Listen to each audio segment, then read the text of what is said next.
Hello, class. Welcome to this presentation. My name is Spencer Adamson. And my name is Andy Furrows. We're coming to you from Idaho Falls, Idaho. The company that we decided to present on and analyze is very well known, but that was kind of the fun part of this analysis was kind of getting to know some of the unknowns and the mystery behind it. For instance, I wouldn't have known before this analysis that this company actually received more Emmy nominations in the 2018 Emmy presentation than any other entertainment producing industry or company. If you haven't guessed, this entity we're presenting on today is Netflix. Perfect. So this presentation will begin with a discussion on Netflix business environment and analysis on the quality of their presented earnings. Afterwards, we're going to delve into some relevant ratios and their drivers before finishing up with an ROPI forecast and our opinions on Netflix as an investment option. Let's get to it here.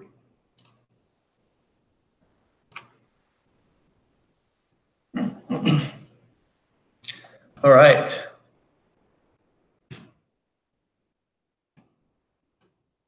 Maybe. Okay, starting out with Netflix's business environment. Excuse me. Let's look at some of the key players of Netflix. The CEO of Netflix's name is Reed Hastings. He's the founder and the CEO. He's a fairly high-profile businessman and has several accomplishments. One is he founded the company Pure Software. He's also a board member of Facebook, the Citi Fund, and from 2007 to 2012, he sat on the board of Microsoft as well. And old Reed Hastings, he pushes a culture of high performance and employee fit. So as far as the employees go, Netflix has a fairly highly rated employee business environment. On Indeed.com, Netflix received 4 out of 5 stars as far as the business environment goes. Some of Netflix's main strengths in the industry. First, they were first to market. So Netflix is far and away the largest entertainment streaming provider with 130 million members. To put this into perspective, Hulu, one of its main competitors in 2017, stood at around 17 million members. So Netflix is a clear market leader. Netflix is relatively inexpensive compared to their competitors, and their services not include advertisement cluttering the entertainment they provide. Competitors like Hulu make a large portion of their gross revenue from advertising. Some of Netflix's main weaknesses include reliance on third-party content. Netflix doesn't really own much of the rights to the streaming content that they produce or that they're offering to their members. And so they're forced to kind of purchase or rent that from their competitors, ironically enough. So in some regard, Netflix is actually supporting the competition. Another weakness is that in recent years, in the past, Netflix has been plagued with kind of some mediocre reviews of their original content. A major threat that arises from this is that, at any given moment, Netflix's competitors could withdraw their content and kind of leave them with nothing. Another threat is Netflix finances a lot of its business with debt, and eventually that debt could catch up with them.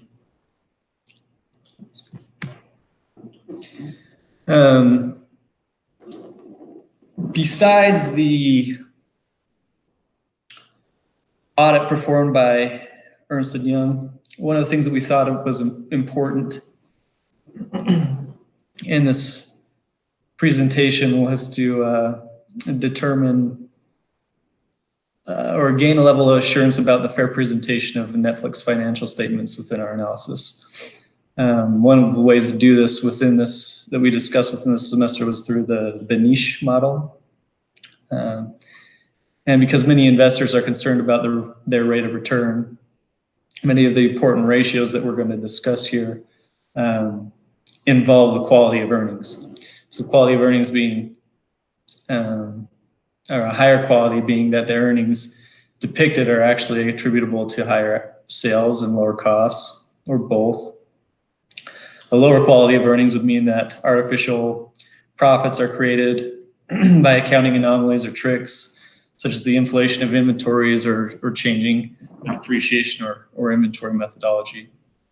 This Beneish model was created by Daniel Beneish and uses 8 of these financial ratios to kind of determine the likelihood of earnings manipulation. The ratios are below, and the results are as follows.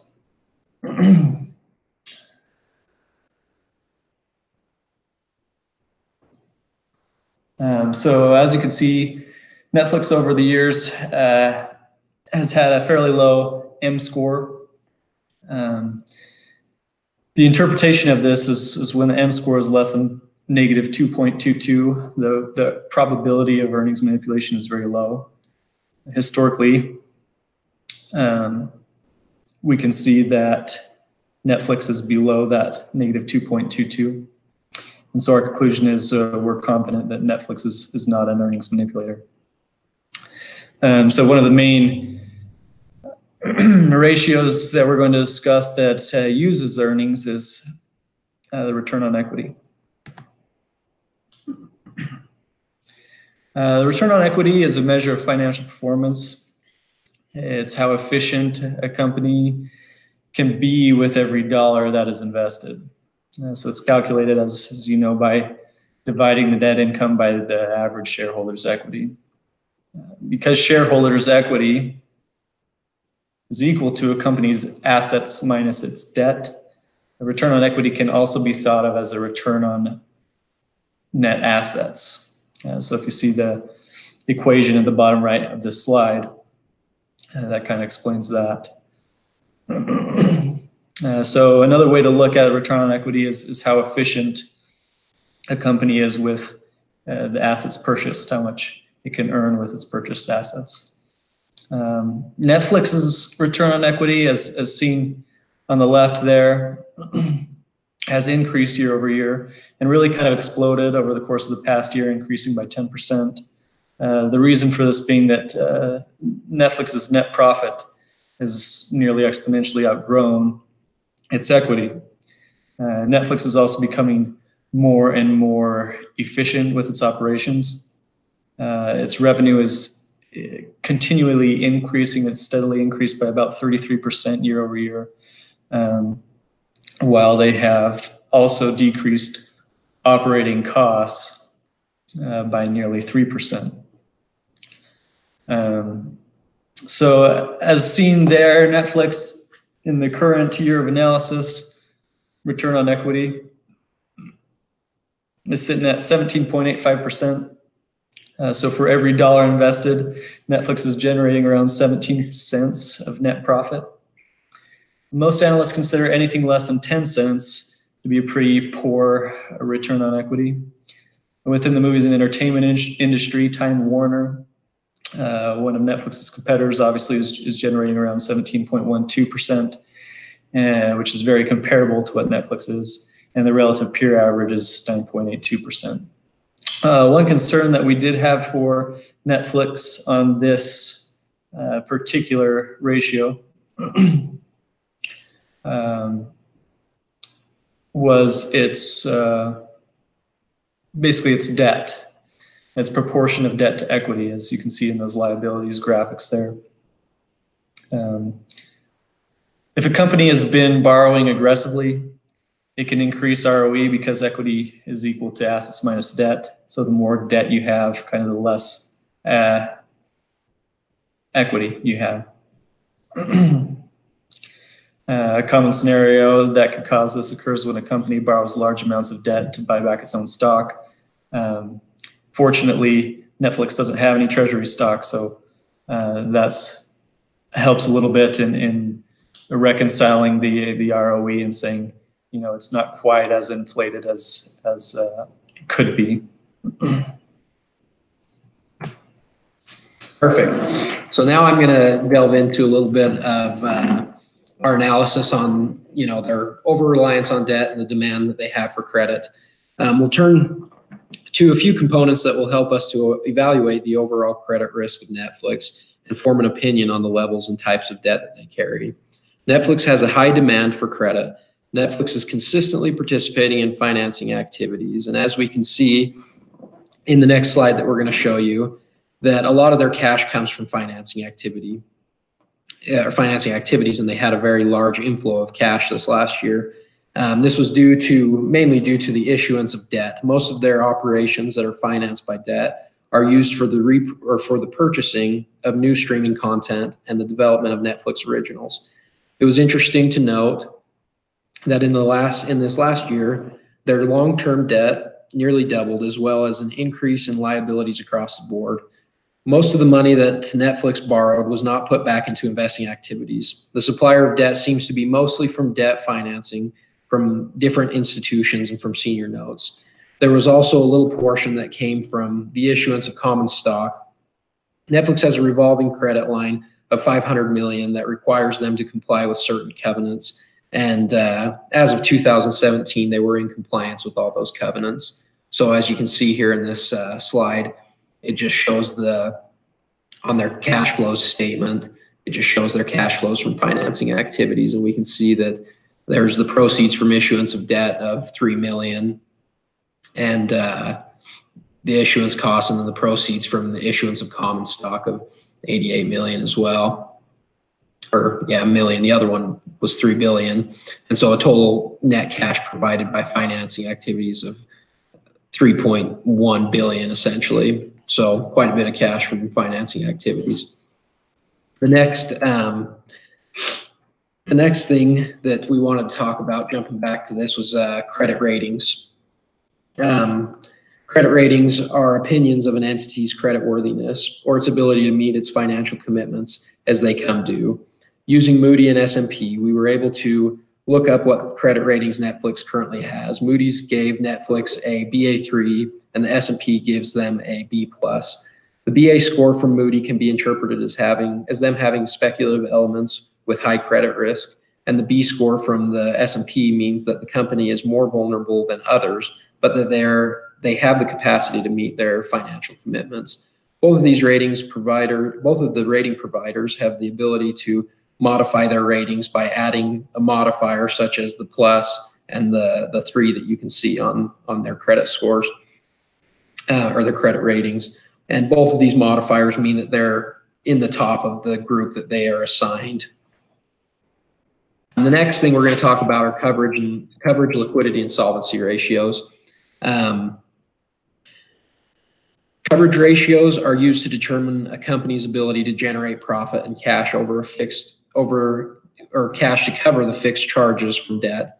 The first 3 ratios on this slide are times interest earns, operating cash flows, and free cash flows to debt.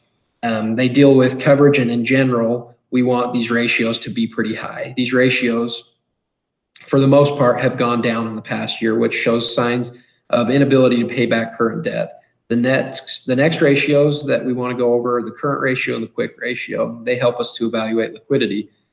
The liquidity is how much cash a company has and how much it can generate or convert on short notice. Liquidity ratios are also expected to increase year to year. If we look at the current ratio, we see that it has gone up year to year over the past 3 years. It is currently at 1.4, which means that they have more expected cash coming in than they have cash going out. The quick ratio is a derivative of the current ratio and dials in even more on the cash that we expect to receive in the near future compared to the current liabilities. The quick ratio has increased year to year, which is a good sign. It is lower than 1, which means that we have more debt to be paid currently than we have expected cash inflows in the short term. This is pretty normal and does not raise any concerns. Next, we're going to look at some solvency ratios, which are liabilities. Those ratios are liabilities to equity ratio and total debt to equity ratio. Solvency helps us to determine a company's ability to meet its long-term debt obligations, including both interest and principal payments. When we analyze these two ratios, the ideal would be to have lower values. Netflix has higher liability to equity ratios compared with other companies in the industry. This means that they are more reliant on creditor financing than they are on equity financing. These ratios increase over the years. The ratio increase over the years is a sign that the company is becoming less solvent. It means that Netflix is doing the exact opposite of what the rest of the industry is doing. Across the board of this industry, solvency ratios are going down, but Netflix is doing the opposite. The same goes for coverage ratios. The only thing that Netflix is on par with are its liquidity ratios. The next thing that we're going to delve into is the Altman Z-score. It's a model that helps us to evaluate the company's risk for bankruptcy. Netflix has a Z-score in 2017 of 2.54. The Z-score can be interpreted as follows. Less than 1.8, the company is in financial distress and there is a high risk for bankruptcy in the short term. Between 1.8 to 2.99 is the gray area, and the company is expected to some risk of bankruptcy. And above 3, the company is assumed to be healthy and would be considered at a low risk for bankruptcy. If we look at the last 3 years of the Z-scores for Netflix, we can see that they had better or higher scores in the past 2 years. Netflix is in the gray area currently, and they should be cautious about any debt they decide to incur. After analyzing the demand for credit and the coverage, liquidity, and solvency ratios, we can see that overall Netflix is sitting in a pretty good spot. At least we think so. And we think that the areas that might be good to focus on that are in need of improvement are items that deal with solvency and the amount of overall debt that they incur. They should attempt to lower the amount of debt financed by outside sources and try to raise funds through equity owners. Perfect. That kind of brings us to equity and the value of Netflix through market capitalization and the value of their equity. So this slide is our market capitalization slide and shows the market to book ratio. As you can see, Netflix has a market capitalization of $83.2 billion, or around there. The book value is only around $3.6 billion. That's about a difference of $79.6 billion. So taking their market to book ratio, Netflix has about a 23.23, or rather their market capitalization is 23 times larger than their book value. That may seem like a large number, but when considering the entertainment industry has one of 25.06, it's about on par. It's not crazy low, and it's not crazy high as compared to the industry. The market to book ratio is usually used to determine whether or not a stock is overvalued. And I guess I didn't necessarily know this, that term overvalued is not necessarily a bad term. In fact, it's a good term. What it is just stating is that the value of its stock is actually greater than its book value. So usually investors are actually looking for overvalued stocks because they consider them to be value-oriented stocks, that they're getting more bang for their buck. So with Netflix's value of equity compared to its market capitalization, it is in fact an overvalued stock, which is generally a good thing in the market. Perfect. Another thing that we wanted to discuss was the ROPI model or forecast. An ROPI model is it's a practical approach to equity valuation. We focus on operating and investing activities when we're doing an ROPI model. There are many components to the ROPI model. Many are estimates that we have come up with. Some of the more important components are WAC, terminal growth, sales growth, net operating profit margin, net operations, net operating after tax, net operating assets, and net non-operations. The first one that we tackle is the growth rate. Looking at the past years, we can see that the growth rate is steadily increasing. Dude,